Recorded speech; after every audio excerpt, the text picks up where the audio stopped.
Brindando soluciones a necesidades reales, les saluda Jorge del Castillo Cordero. Yo les traigo un tema muy especial. Hoy veremos lo referente a el análisis de inversión mobiliarias.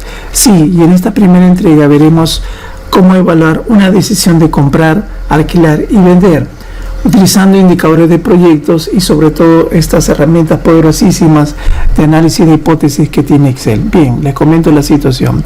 ¿Cómo vino este tema? A través de una consulta urgente. Teníamos esta consulta.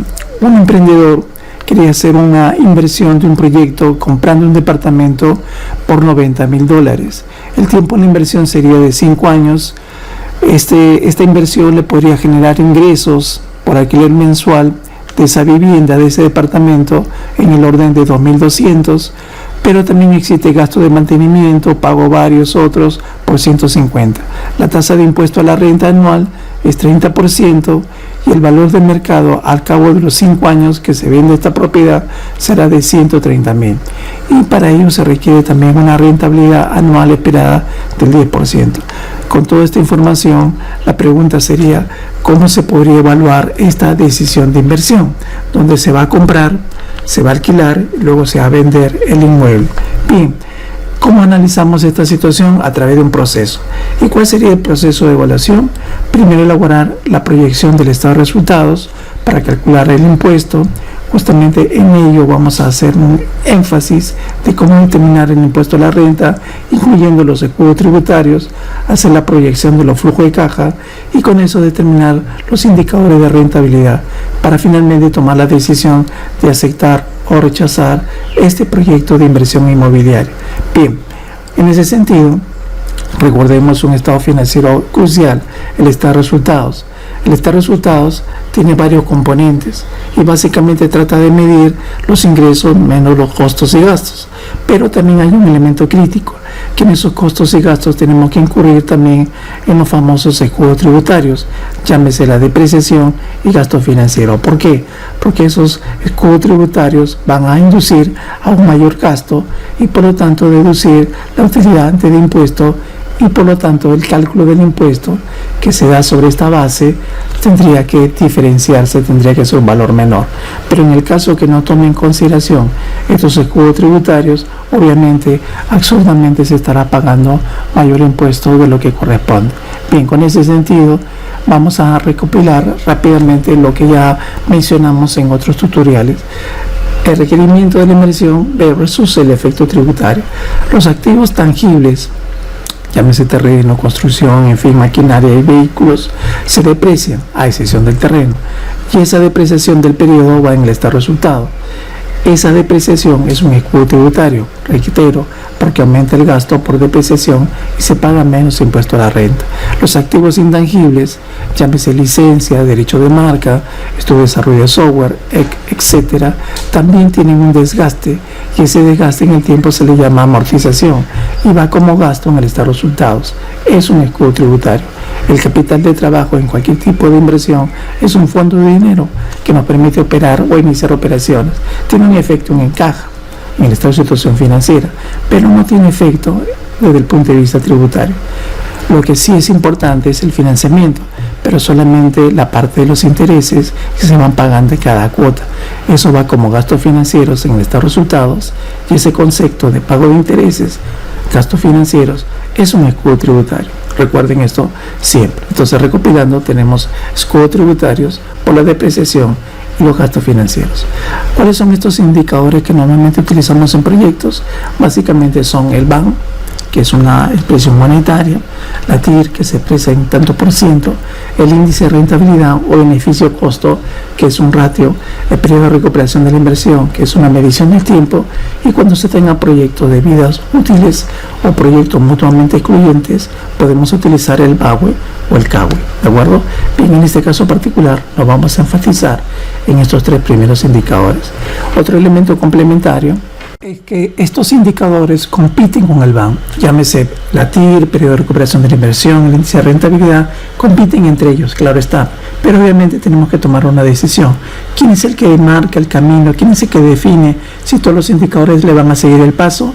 Bien, siempre que hagamos un proyecto de inversión, el indicador fundamental va a ser el BAN. No se olviden esto, por favor. Bien, Un repaso final. Pregunta: ¿cuáles son las herramientas de análisis de hipótesis que hay en Excel? Básicamente, estas herramientas de hipótesis que hay en Excel que nos permiten hacer evaluaciones de sensibilidad y análisis muy detallados son buscar objetivo, tabla de datos y el administrador de escenarios. Esto lo vamos a ver en la práctica, no se preocupe. Bien, ahora sí, vamos a los datos de este proyecto inmobiliario. Como ya habíamos indicado, tenemos justamente la siguiente información base. Tenemos los datos, tenemos el monto de la inversión, tenemos el tiempo horizonte del proyecto, tenemos los ingresos que se van a dar en este periodo inicial de 5 años, los gastos que se van a incurrir en forma mensual, la tasa de impuesto, que es muy relevante tomar en cuenta que esta tasa de impuesto va a depender de la estructura de la política tributaria de cada país, y hay un valor de mercado o monto de desinversión que se va a dar al cabo de los 5 años por un monto de 130.000. Adicionalmente, hay una rentabilidad esperada anual del orden del 10%. Con esa información vamos a enfatizar el uso de las herramientas básicas de desarrollo, y en ese proceso lo primero que hay que evaluar es el estado de resultados.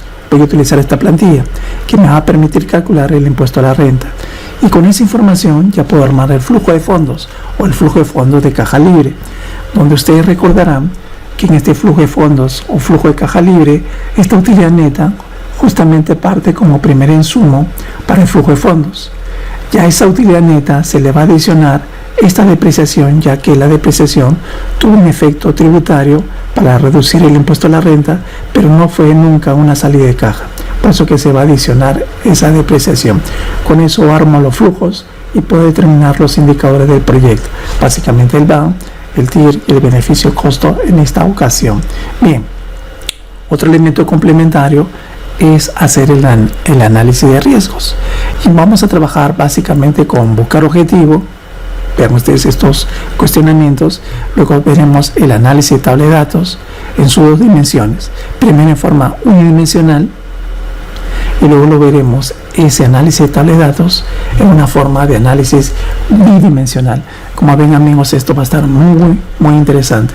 Bien, si quieres aprender todo este proceso, por favor continúa con nosotros.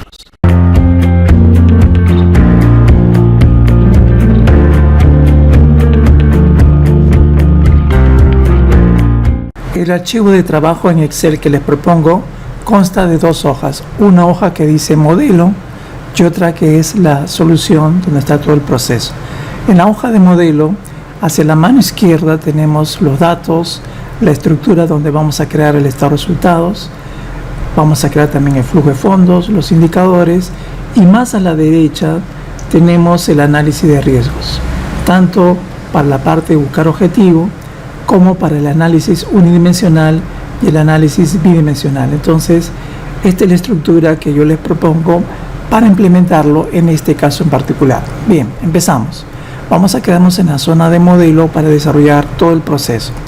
En la parte de datos, ustedes notarán que tenemos todos los elementos a considerar en este proyecto: el monto de la inversión, que es para comprar un departamento, el tiempo de la inversión que se desea mantener por 5 años, los ingresos que se va a generar en este interín de tiempo va a ser por un alquiler de $2.200 mensuales, los gastos por mantenimiento, pago varios otros cada mes 150, la tasa de impuestos a la renta anual es 30%. Y acá hay un detalle muy importante: esta tasa de impuestos hay que adecuarla a la política tributaria de cada país.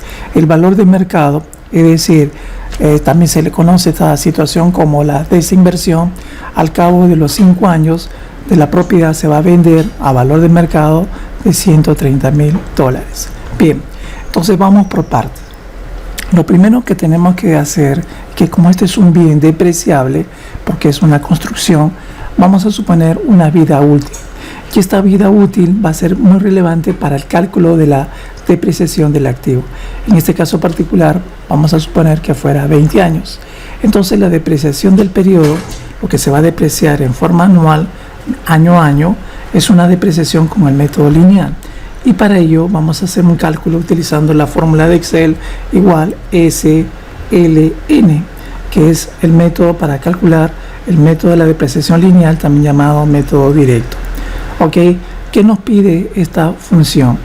La función nos pide el costo, que sería el monto de la inversión, Valor residual en este caso no existe valor residual y la vida está conformado por 20 años. Perfecto.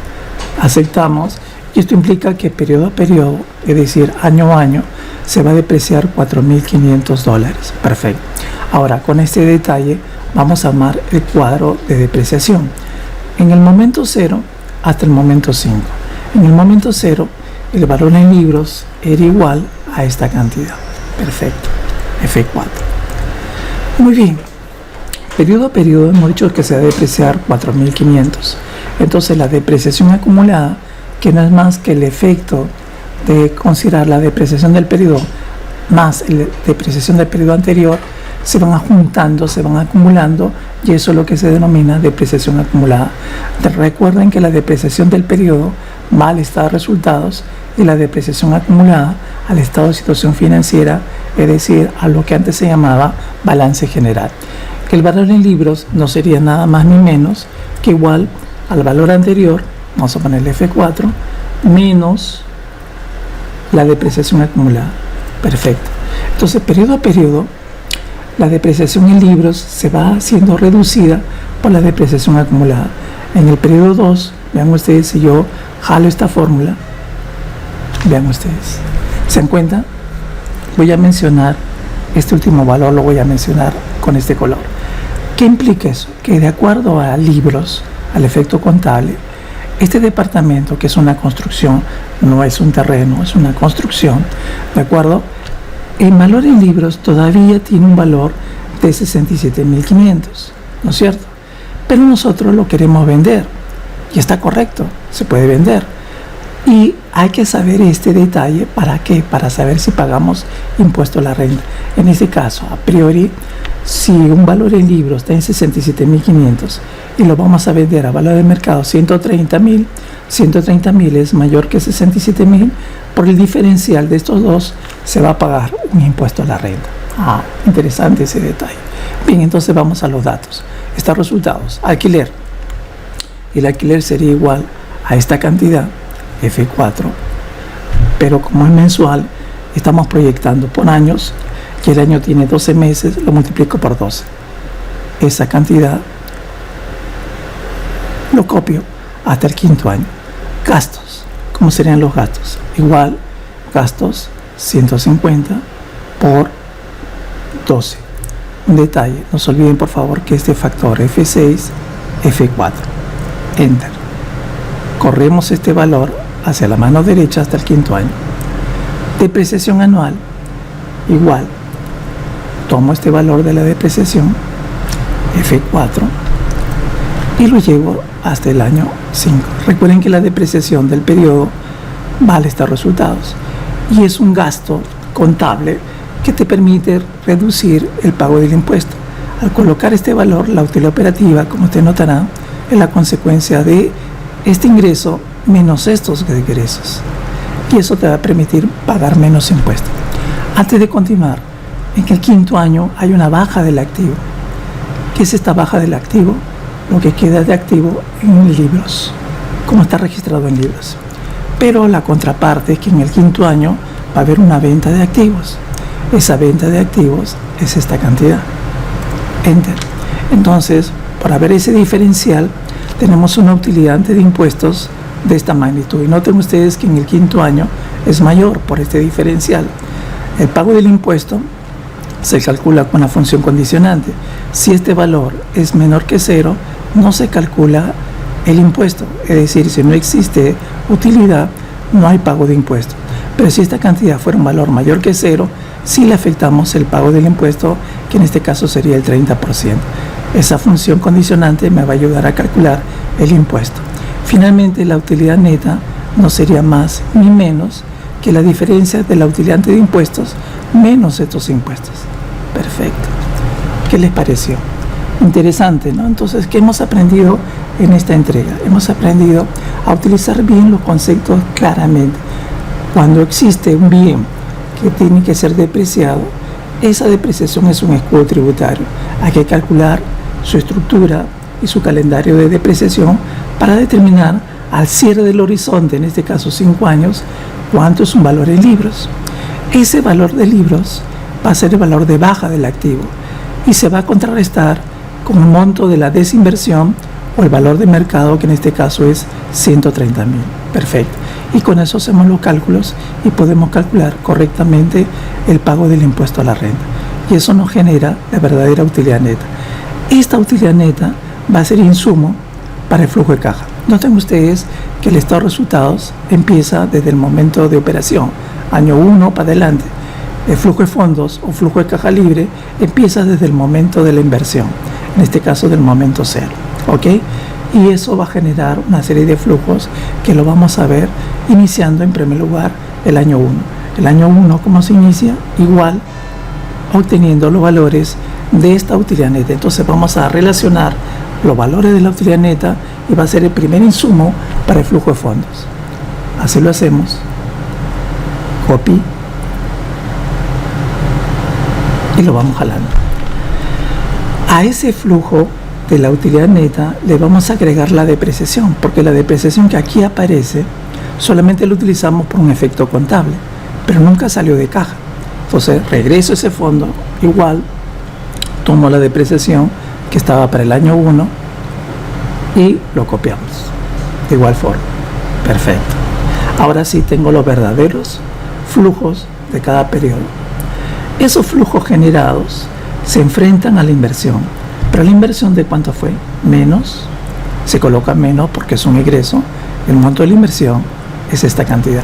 Hay que jugar con estos valores de la zona de datos, porque si existe alguna modificación, basta que yo cambie en esta zona de datos para que el modelo se sensibilice.